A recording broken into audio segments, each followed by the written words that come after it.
Muy bien, durante este mes, ¿alguien recuerda qué tema estamos viendo? Evolucionar, ¿no? Evolucionar, transformarnos. Así que esta palabra que hoy viene para todos nosotros, precisamente habla acerca de esa evolución. Hay algo muy curioso cuando yo preparo los mensajes, y es que me gusta esperar siempre confirmación de Dios, mirar qué es lo que Dios está mostrando aquí a través de nuestro pastor o de quienes predican. Y lo curioso es que durante todas estas semanas, tanto nuestro pastor como Lorena, Claudia, que han predicado en estos días, me confirman con lo que han traído de que realmente esta es una palabra que necesitamos, que realmente es una palabra que necesitamos para que transforme nuestra vida, para que transforme nuestra mente, que es lo más importante en este momento. Así que hoy voy a hablar de este pasaje tan hermoso que hay en Lucas 4, desde el versículo 1 al versículo 13, y es todo lo que encierra la tentación de Jesús, o lo que pasa durante esos 40 días que Jesús fue llevado al desierto. Y lo quise traer desde la perspectiva del Evangelio de Lucas, ya que en el caso de Lucas conocemos de que Lucas no era judío. Lucas básicamente era alguien como nosotros, un gentil. Así que su perspectiva de cómo da este pasaje Lucas es algo más para nosotros como público, como gentiles, como personas que no somos judíos. Y eso fue lo que me pareció interesante desde esa perspectiva de Lucas, ¿no? Del a dónde va dirigido. Lucas, dentro de antecediendo este pasaje, sabemos de que dirigió todo este evangelio a Teófilo. Le escribe a Teófilo este evangelio con un propósito: confirmar la grandeza de Dios, confirmar realmente que lo que los otros decían, de lo que las personas habían visto o de lo que estaba escrito era cierto. Es más, dentro de todo el contexto que hay detrás de este evangelio de Lucas, digamos, no hay una claridad en que realmente Lucas, cuando inicia todo esto, fuera realmente converso del todo. También conocemos de que Lucas era el médico amado, donde lo nombra Pablo básicamente en Colosenses 4. Y sabemos que, digamos, hay una alusión a que era médico por el lenguaje que usaba, por su lenguaje de cómo escribía. También Lucas en estos pasajes que encontramos dentro del Evangelio, los cita. Hay muchas cuestiones que cita tanto del Evangelio de Mateo como en el Evangelio de Marcos sobre todo este Evangelio. Y otra de las cosas es de que cuando Pablo habla acerca de Lucas como el médico amado, lo más seguro es que se encontraron en la isla de Malta, donde allí era, digamos, hay una claridad sobre que allí estuvieron juntos y pudieron compartir bastante, compartieron sanidades, compartieron muchas cosas. Así de que, entrados como en gastos, como en esto, una de las cosas que pasa con este evangelio específicamente es que el evangelio de Lucas es producto de una investigación historiográfica. ¿Eso qué quiere decir? Que es producto de lo que Lucas escuchaba de los testigos oculares y de lo que estaba escrito ya en los evangelios de Marcos y de Mateo. Y se da la tarea de investigar para poder, lo que decía al principio, confirmar eso que tanto la gente hablaba de Jesús. Así que es producto básicamente entonces de esta investigación. Y sus fuentes, como lo digo, eran orales y escritas. Es probable también para algunos estudiosos de que Lucas habló con un círculo muy cercano a Jesús o inclusive pudo tener contacto con María, la madre de Jesús, que le contara esas historias, que le contara cómo fue que pasó todo.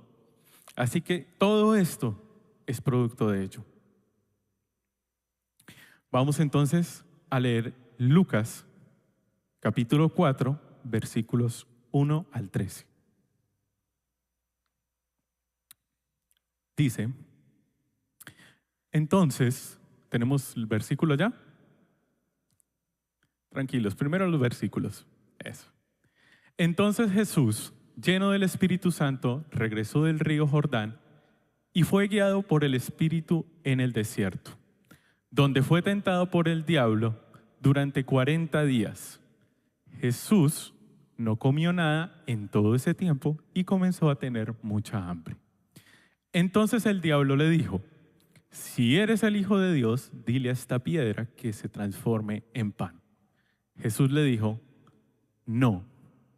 Las Escrituras dicen, la gente no vive solo de pan. Entonces el diablo lo llevó a una parte alta y desplegó ante él todos los reinos del mundo en un solo instante.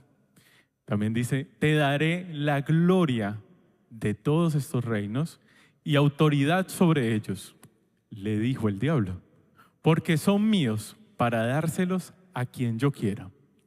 Te daré todo esto si me adoras. Jesús le respondió, las Escrituras dicen, adora al Señor tu Dios y sírvele únicamente a Él. Entonces el diablo lo llevó a Jerusalén, al punto más alto del templo y dijo, si eres el Hijo de Dios, tírate. Pues las Escrituras dicen, Él ordenará a sus ángeles que te protejan, te guarden. Y te sostendrán con sus manos para que ni siquiera te lastimes un pie con una piedra. Las Escrituras, Jesús le respondió, las Escrituras también dicen, no pondrás al Señor tu Dios, a prueba al Señor tu Dios. Cuando el diablo terminó de tentar a Jesús, lo dejó hasta la siguiente oportunidad. Muy bien. Así que hoy, el título de este mensaje, si bien habla de las pruebas de Jesús, de las tentaciones que tuvo Jesús, hay algo detrás de esto y el por qué traía a colación un poco lo de la investigación de Lucas para plasmar en este evangelio. Y es de que, si bien Lucas entrevistó personas, tuvo testigos oculares sobre todos estos eventos que pasaron con Jesús, que pasaron desde el inicio, donde desde el inicio del Evangelio de Lucas se expone acerca del nacimiento de Juan, la concepción de Juan, se expone acerca de Jesús, el nacimiento, cómo fue concebido, se expone sobre también cómo fueron después cuando él nació, cómo fueron aquellos reyes, cómo los fueron a adorar. Y después de eso vemos también a Juan bautizando y anunciando a Jesús en el río Jordán y lo bautiza, ¿cierto? Y todo eso fue visto por testigos. Pero en el caso de este pasaje en específico, ¿quién lo vio? ¿Quién pudo haber visto a Jesús durante esos 40 días y siendo tentado por el diablo? Así que este pasaje es un pasaje que en algún momento Jesús tuvo que hablarlo, tuvo que exponerlo. A alguien se lo expuso o se lo expuso a diferentes personas porque necesitaba que conociéramos no solamente cómo vencer la tentación o triunfar sobre la tentación, sino también que conociéramos a nuestro enemigo. Porque todos conocemos este pasaje y sabemos en qué concluye. Sabemos de que a través de la exhortación de Jesús, con la palabra de Dios, pues finalmente lo vence, ¿cierto? Todos conocemos eso. Pero ¿cómo actúa Satanás? ¿Cuál era el trasfondo de todo esto dentro de este pasaje? Así que vamos a empezar versículo por versículo para entender esto. Versículo 1 y 2 dice: entonces Jesús, me colocan allí eso, por favor, gracias. Entonces Jesús, lleno del Espíritu Santo, regresó del río Jordán y fue guiado por el Espíritu al desierto, donde fue tentado por el diablo durante 40 días. Jesús no comió nada en todo ese tiempo y comenzó a tener mucha hambre. Lo primero que habla en el versículo 1, por favor lo colocamos allí, es de que Jesús estaba lleno del Espíritu Santo. Es lo primerito que tenemos que revisar. Estaba lleno del Espíritu Santo y es el Espíritu mismo quien los lleva al desierto. No lo está llevando Satanás, no lo está llevando ninguna otra persona jalada y camine Jesús, no, lo está llevando el Espíritu Santo.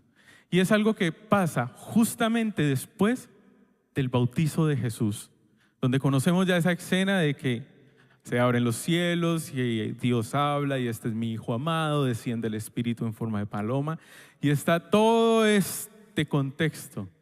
Y posterior a ello, a ese acto público de bautismo, es que Jesús es lleno del Espíritu Santo y llevado al desierto. Así que primero, antes de nosotros ser tentados o antes de que Jesús fuera tentado, hubo una preparación, hubo una antesala. No fue simplemente tirado y ya, sino que había una previa preparación a ello. Lo segundo que llama la atención en el versículo 2 es lo que habla y que dice, donde fue tentado por el diablo durante 40 días. Es decir, que no solamente fue al final, sino durante todo ese proceso que él tuvo. Y también lo que dice es que no comió nada en todo ese tiempo. Es decir, Jesús estaba en una preparación interna por medio de ¿qué? Un ayuno. Un ayuno constante durante los 40 días para poder afrontar aquello que se le venía. Así que lo curioso es que, bueno, lo lleva al desierto y ese desierto, ¿qué es lo que representa para nosotros? Pues todo lo que saca afuera, lo que hay dentro de nosotros. Un desierto no es cómodo. Es decir, donde saca a Jesús de la comodidad para poder llevarlo a este punto de pruebas. Así que, ¿cuántos hemos estado en un desierto en algún momento? Todos, ¿cierto? ¿O cuántos estamos en un desierto en este momento? Ese desierto no es porque sí. Ese desierto es porque Dios seguramente lo quiere preparar, pero no estamos escuchando. No estamos atendiendo al detalle de lo que Dios quiere hacer con nosotros, a dónde nos quiere llevar. Y lo otro es que, como les decía, como no comió nada, lo que está haciendo Jesús en este momento es doblegar su carne, doblegarse a sí mismo. Nosotros hacemos eso, tratamos de doblegar nuestra carne por allá de vez en cuando, pero las tentaciones vienen constantemente, ¿no? Y por último dice, Jesús sintió la necesidad de comer. Y esto es algo que es un detalle interesante, porque esto lo que muestra es la humanidad de Jesús, así como nosotros somos humanos. Así que no pasó algo diferente a lo que nosotros estaríamos pasando, nuestra humanidad. Sentir hambre es normal para un ser humano. Y lo curioso es que, claro, Satanás ya conocía a Jesús desde antes. Satanás, recordemos, era un ángel, estuvo en el cielo. Desde el principio ya Jesús mismo estaba en el trono. Así que ya Satanás sabía de antemano quién era Jesús. Pero esperó a que tuviera no solamente una naturaleza divina que sabemos que tenía, sino que tuviera la naturaleza humana para poder entrar a tentarlo. Esa naturaleza humana que cada uno de nosotros tenemos. Y aquí es donde comienza la tentación, luego de esa preparación. Lucas 4, versículo 3. Tenemos allí, por favor. Dice, entonces el diablo le dijo, ¿qué le dijo? Si eres el Hijo de Dios, dile a esta piedra que se transforme en pan. Imaginémonos Satanás allí entregándonos una piedrita, vea, transforme esto en pan. ¿Jesús tendría o no tendría el poder para transformar esa piedra en pan? Lo podría hacer. Ahora, ¿comer pan es pecado? No. ¿Será que saciar nuestra hambre es pecado?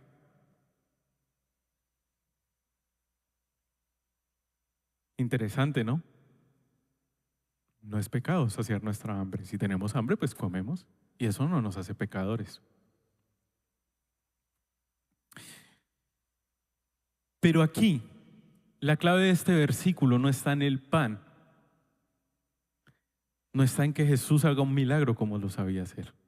La clave de este versículo está en la primera parte del versículo, en cómo pregunta Satanás. Colóquenme ahí el versículo, déjenmelo siempre en pantalla, por favor. Entonces el diablo le dijo, ¿qué le dijo? Si eres el Hijo de Dios. Si eres el Hijo de Dios. La tentación aquí radica en sembrar la duda. ¿Usted no es que es el Hijo de Dios? Si eres el Hijo de Dios. Recordemos, y cómo podemos afirmar también de que este era el inconveniente. Vámonos a Génesis, capítulo 3, versículo 1. Tenemos allí.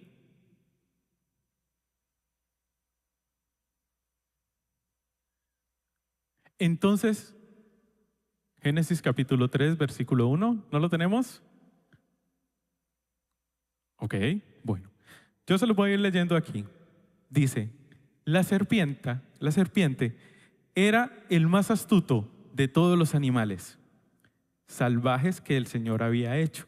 Cierto día le preguntó a la mujer, ¿de veras Dios les dijo que no deben comer del fruto de ninguno de los árboles del huerto? ¿Cómo inició? ¿De veras Dios les dijo? La duda. Si eres el Hijo de Dios. Así que lo primero que Dios va a hacer con nosotros, o lo primero que Dios hizo en ese momento con Jesús, fue tratar de sembrar duda.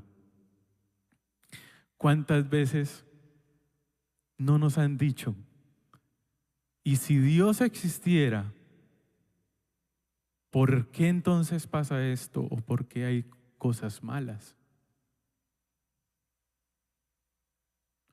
Y muy seguramente nosotros llegamos a nuestra casa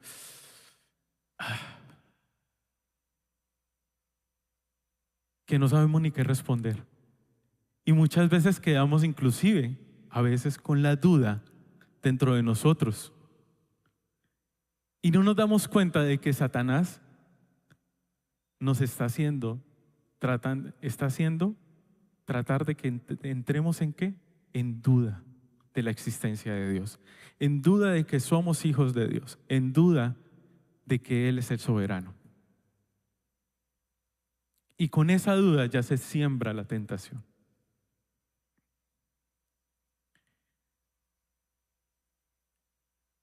Ahora, ¿qué nos preguntaría a nosotros Satanás entonces? ¿O qué preguntas le ha hecho Satanás a usted en estos días? ¿Se han dado cuenta que les ha hablado por ahí o no? Hacemos la mano si nos hemos dado cuenta. Ah, sí nos ha hablado Satanás por ahí en estos días, ¿cierto?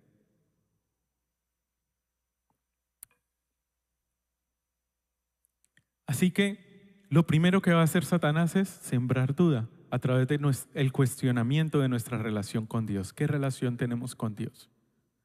Para ver si nosotros realmente estamos fuertes o no. Y por ahí es la primera puerta. Continuamos. Lucas capítulo 4, versículo 4. Y esta es la respuesta que Jesús le da. No. Ojo, no. Las escrituras dicen, la gente no vive solo de pan. Jesús le dice, las escrituras. ¿Cuáles escrituras? ¿Dónde será que Jesús se fue a preguntar ello o a indagar ello, no? Y ello lo encontramos en Deuteronomio capítulo 8, versículo 3, donde dice lo siguiente: sí, te humilló permitiendo que pasaras hambre y luego alimentándote con maná, un alimento que ni tú ni tus antepasados conocían hasta ese momento. Lo hizo para enseñarte de que la gente no vive solo de pan, sino que vivimos de cada palabra que sale de la boca del Señor. Y quiero que hay dos cositas clave en este versículo cuando Jesús cita que no solo de pan vive la gente. Ya sabemos que lo primero que buscaba Satanás era que desconfiáramos, ¿cierto? En el caso del pueblo de Israel, como está escrito acá en el Deuteronomio 8, sabemos que la gente empezó a quejarse. ¿En dónde? En el desierto. Y esto arranca diciendo que sabemos que Dios te hizo pasar hambre. Ojo, el ayuno. ¿Ven cómo se relaciona todo esto? Cómo es de hermosa la palabra. Pero también dice que lo sostuvo con el maná. Así que Jesús cita este pasaje porque sabe que Satanás también ataca nuestra paciencia. Nos desesperamos a veces por cosas que tal vez sentimos que es nuestra necesidad. Pero Dios nos dice, no solo de pan vive el hombre. No son nuestras necesidades. Dios las conoce, pero el problema es que las colocamos por encima de Dios en muchas ocasiones y terminamos cediendo ante la duda que Satanás nos coloca. ¿Y dónde está Dios ahora, Señor? Pero es que yo te sirvo, yo tal cosa, yo tal era. Ah, estás cuestionando a Dios.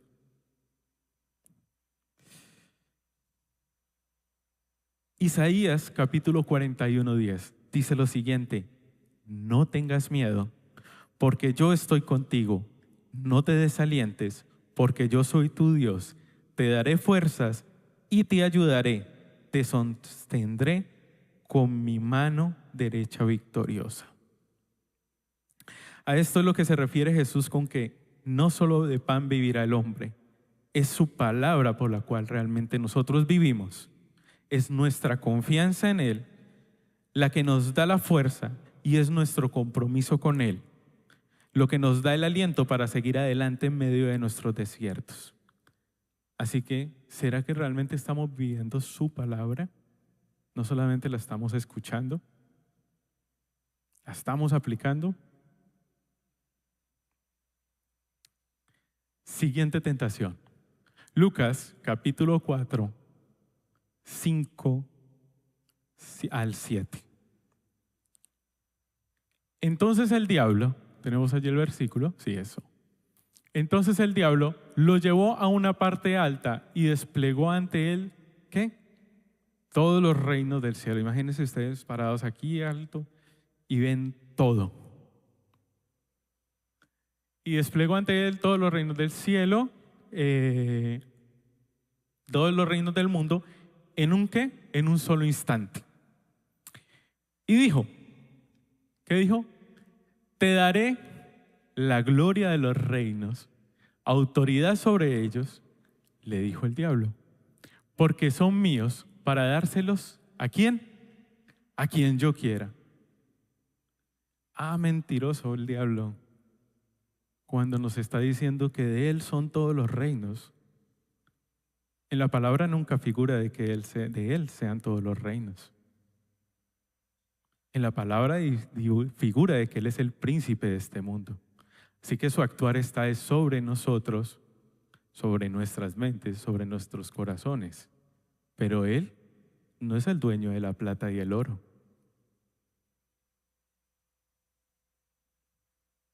Así que aquí Satanás está haciendo una afirmación falsa cuando dice que todos estos reinos me han sido entregados. Sin embargo, sí pudieran ser de él por medio de ¿qué? De las personas que poseen las cosas y que están apartados del Señor. A través de ellos sí puede actuar, pero no porque Dios le haya entregado.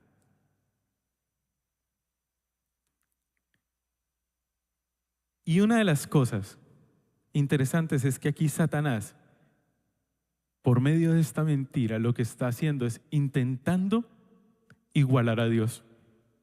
Otra vez, es que todo esto es mío. Esto es del Señor.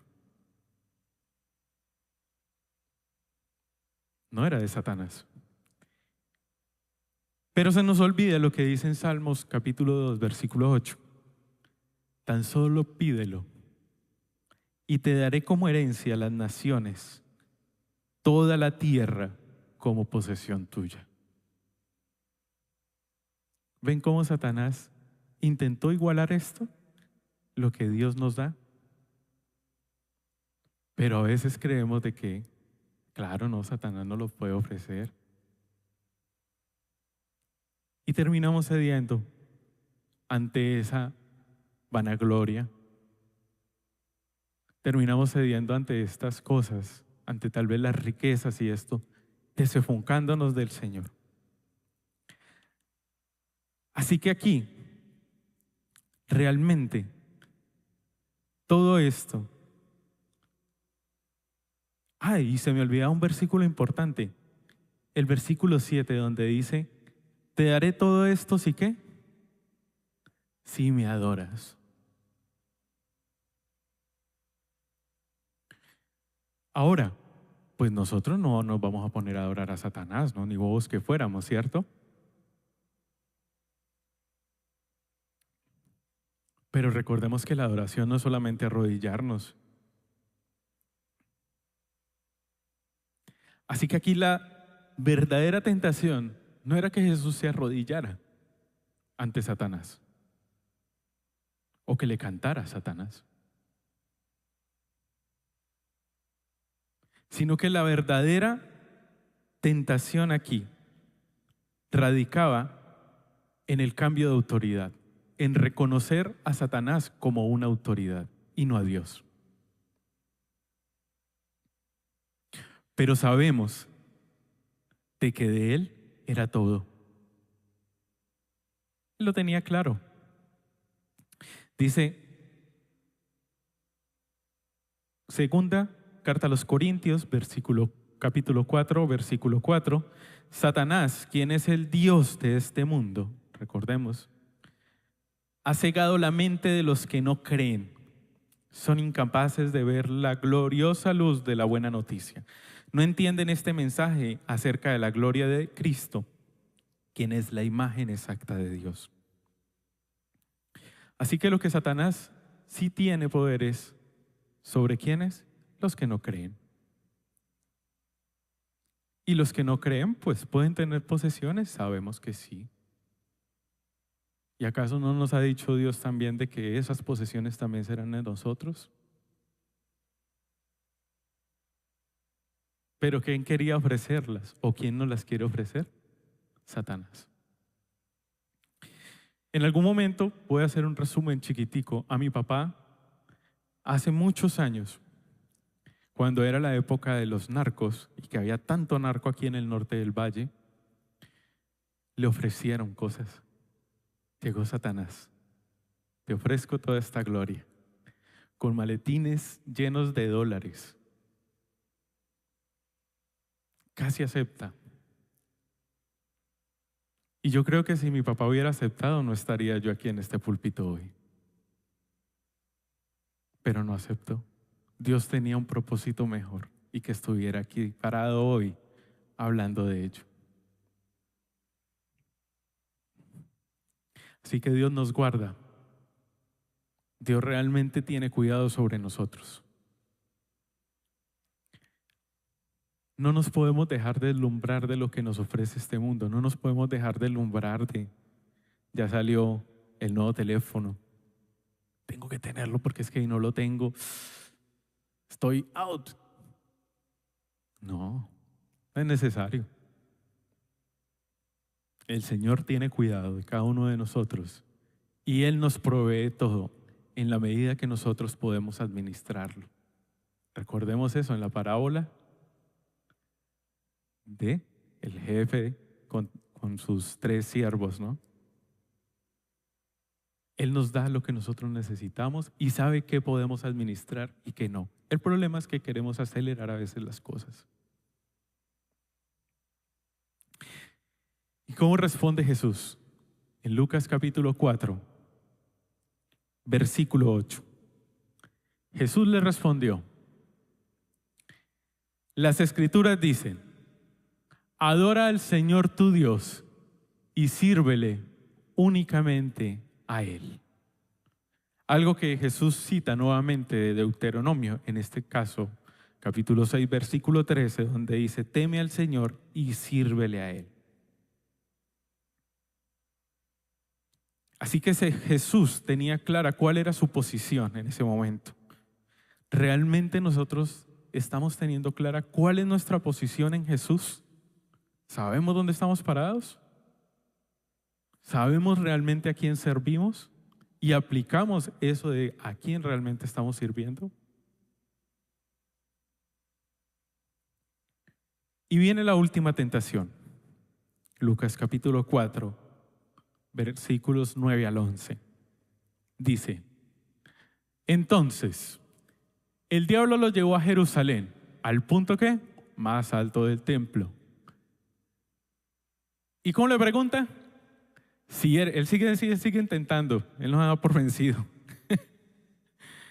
Él sigue intentando sembrar la duda. Si eres el Hijo de Dios, tírate. Tírese. Aquí alguien una vez estaba adorando y se tiró acá. ¿Cierto, Dianita? Si eres el Hijo de Dios, tírese. Pues las Escrituras dicen, ojo, ay, Satanás hablando de las Escrituras. Las Escrituras dicen, Él ordenará a sus ángeles que te protejan, te guarden y te sostendrán con sus manos para que ni siquiera te lastimes con una piedra. Imagínese uno tirando y no se va a lastimar con una piedra. Y esto lo cita Satanás de las Escrituras. ¿De dónde? Para los que les gusta tener la Biblia abierta, en el Salmo 91. En el Salmo 91, 11 dice, al 12 dice, pues Él ordenará a sus ángeles que te protejan por donde vayas. Te sostendrán con sus manos para que ni siquiera te lastimes con una piedra. La gente a veces por tener la Biblia abierta en el Salmo 91 los va a proteger.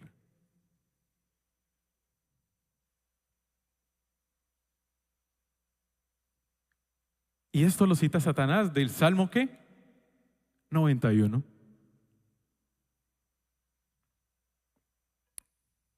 Así que ya sabemos que Satanás cuestiona nuevamente la divinidad de Jesús con la intención de que básicamente tome esta palabra como una realidad. Pero entonces, ¿en dónde radica la verdadera tentación aquí? En que se tire, claro, él quería acabar con Jesús, ¿no? Pues Jesús era el Mesías. Si el Mesías cumplía la palabra, pues nos iba a salvar a todos, algo que no le convenía a Satanás. Y esa era la razón por la cual necesitaba a Satanás que se tirara, y lo hace a través de las Escrituras. Pero sin embargo, aún así, la tentación no radicaba en que se tirara y ya. No era solo eso, sino en que creyera en la falsa interpretación de las Escrituras. ¿Cuántas veces no hemos caído en eso? El Señor me hará próspero en todo lo que haga. Y citamos los salmos, citamos las cosas y nos metemos de cabeza en algo que no nos conviene. ¿Cuántas veces no hemos usado la palabra de Dios para justificar nuestros propios deseos, tergiversando lo que realmente Dios nos quiere decir y dándole el poder a Satanás de que nos comamos esa mentira? Y no quiere decir que la palabra no tenga poder, claro, tiene poder, pero tenemos que saberla usar con sabiduría, con discernimiento, con realmente la dirección del Espíritu Santo. Sin eso, solamente son palabras que interpretaremos mal, y solamente son palabras que lo que seguramente van a hacer es hacernos caer en una tentación donde después vamos a cuestionar a Dios. Pero es que, Señor, tu palabra dice esto, ¿y por qué entonces no me está yendo bien? Pues porque sencillamente usted la interpretó mal. La sacó del contexto para su propio beneficio, para creerse su propia mentira.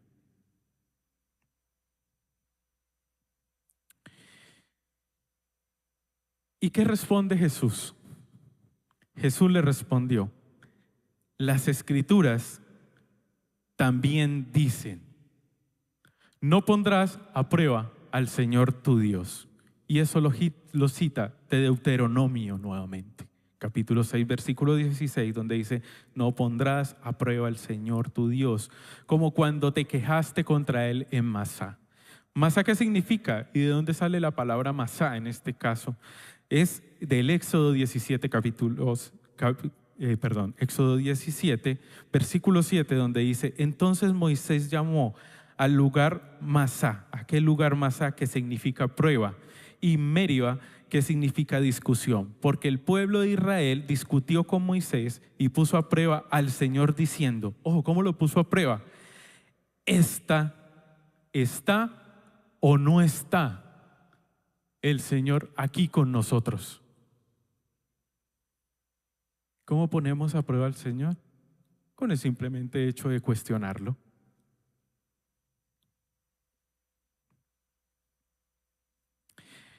Y esto lo hace en el punto en el que el pueblo de Israel sintió sed. El contexto de esto viene de la parte donde Moisés golpea la roca y sale agua. Esa discusión se dio en ese momento. Cuestionaron a Dios. Estamos con sed, mire, vea, nos tiene acabados, nos tiene en la inmunda. Cuestionando y tentando a Dios. ¿Ahí qué pasó? Prueba no superada por parte del pueblo de Israel.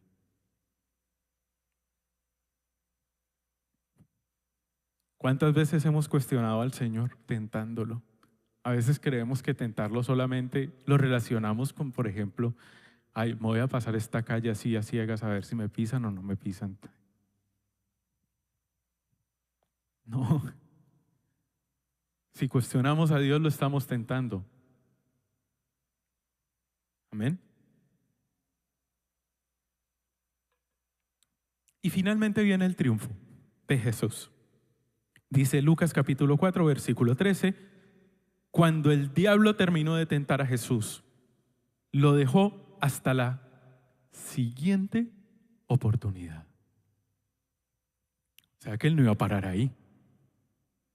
Y ya Jesús inicia su ministerio haciendo milagros y esto.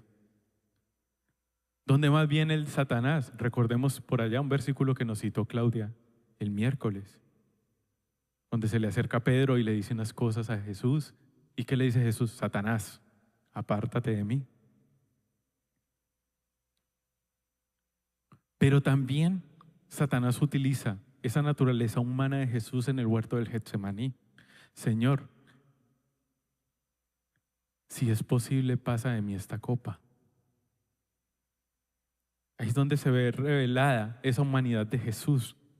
Sin embargo, Jesús tenía claro cuál era su propósito. Dice, pero que no se haga, ¿qué? Mi voluntad, sino la tuya. Ahí estuvo la diferencia. En que Jesús no cedió a sus propios deseos, sino a la voluntad de Dios. Confió en Dios.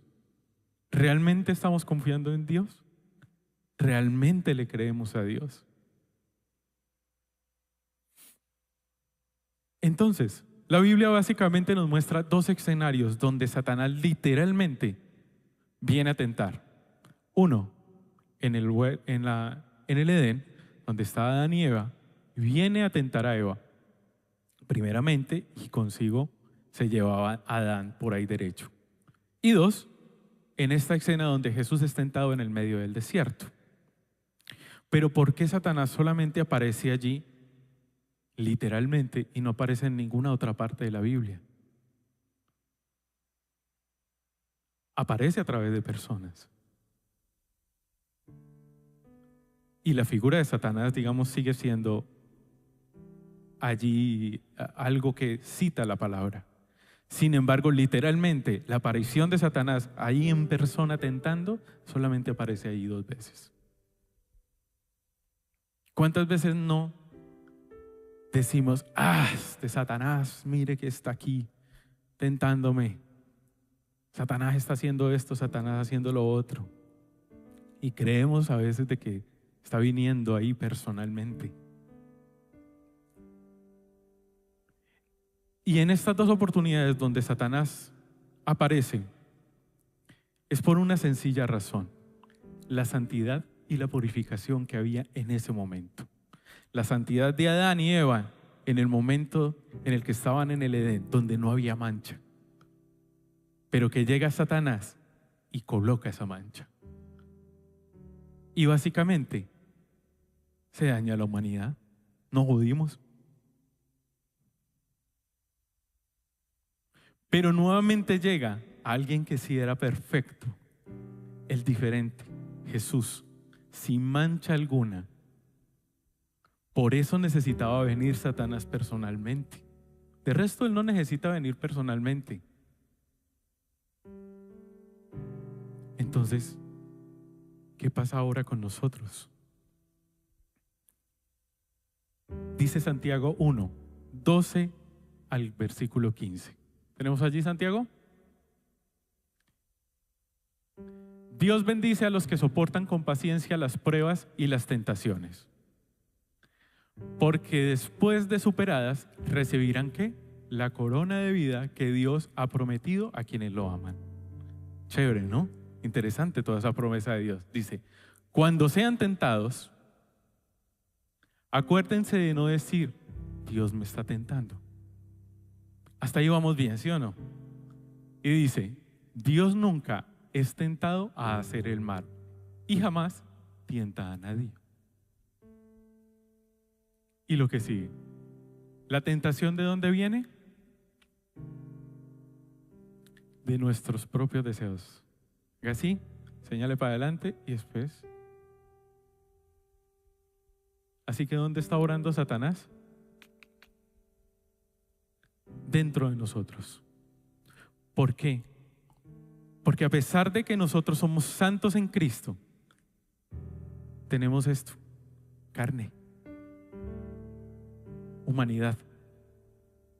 Y esa es la que Satanás usa para podernos hacer caer. Claudia también nos citó Romanos 12 en su prédica, que dice que tenemos que transformar ¿qué? Nuestra mente. Miren que en la Biblia nos muestra las soluciones. El problema es que no lo estamos usando como es, porque creemos de que Satanás va a estar aquí tentándonos y viene. No, él no necesita ya venir, sino que es a través de nuestra propia naturaleza que él actúa. Y cuando vamos a la palabra que dice que estén alertas, la gente a veces piensa de que tenemos que estar alertas a qué me pasa en este lugar o yo voy a este otro lugar. Y entonces, que Satanás, yo no puedo entrar ahí porque Satanás está en ese lugar. Y no se da cuenta que Satanás actúa. ¿De dónde? En sí mismo. Nuestros propios deseos, los cuales ¿qué? Nos seducen y nos ¿qué? Arrastran. Y continúa diciendo, de esos deseos ¿qué? Nacen los actos pecaminosos. Y el pecado, cuando se deja crecer, da a luz ¿qué? La muerte. Así que eso es algo con lo que nosotros tenemos que vivir. Nuestra naturaleza.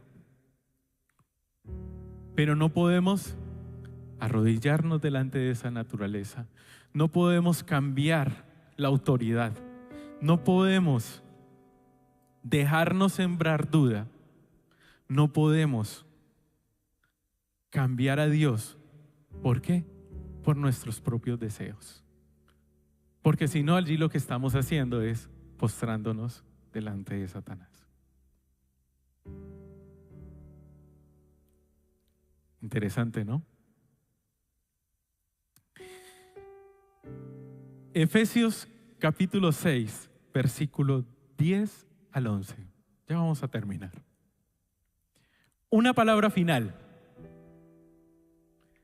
Sean ¿qué? Fuertes en el Señor. Alguien ahorita, Oscar creo que lo estaba hablando, ¿cierto? Sean fuertes en el Señor. ¿Y en qué? Y en su gran poder. Y continúa. Póngase toda la armadura de Dios para poder mantenerse firme contra todas las estrategias del diablo. Ay, ay, ay. ¿Nos estamos colocando la armadura de Dios? ¿Será que estamos ayunando por ahí de vez en cuando, aunque sea? ¿Estamos orando constantemente? ¿Estamos asimilando realmente la palabra del Señor? ¿O estamos cediendo a nuestros propios deseos? Así que, como lo decía ahorita, la tentación es una realidad. Una realidad que tenemos que enfrentar. ¿Con qué? Oración, con la palabra y por medio del Santo Espíritu, que nos lo dejó Jesús mismo. ¿Por qué no acudimos a Él? Porque seguimos cayendo en lo mismo. Seguimos cediendo ante nuestros propios deseos. Así que recuerden esto bastante. Si están en una situación donde crean duda, donde una situación que nos quiere desenfocar, o una situación donde tomamos la palabra de una forma equivocada, es porque Satanás está allí obrando. ¿Estamos dejando que Satanás esté obrando en nosotros a su beneficio? Y no podemos ceder. ¿A quién servimos si no es a Dios? A veces creemos que solamente por venir a la iglesia ya servimos a Dios, o porque somos servidores ya estamos sirviendo a Dios. Y no nos damos cuenta, o no nos habíamos dado cuenta de dónde estaba el verdadero enemigo.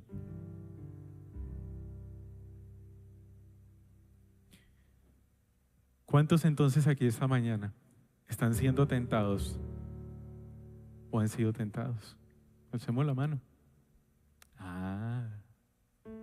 Así que les quiero pedir que vengamos aquí al frente y vamos a orar por ello.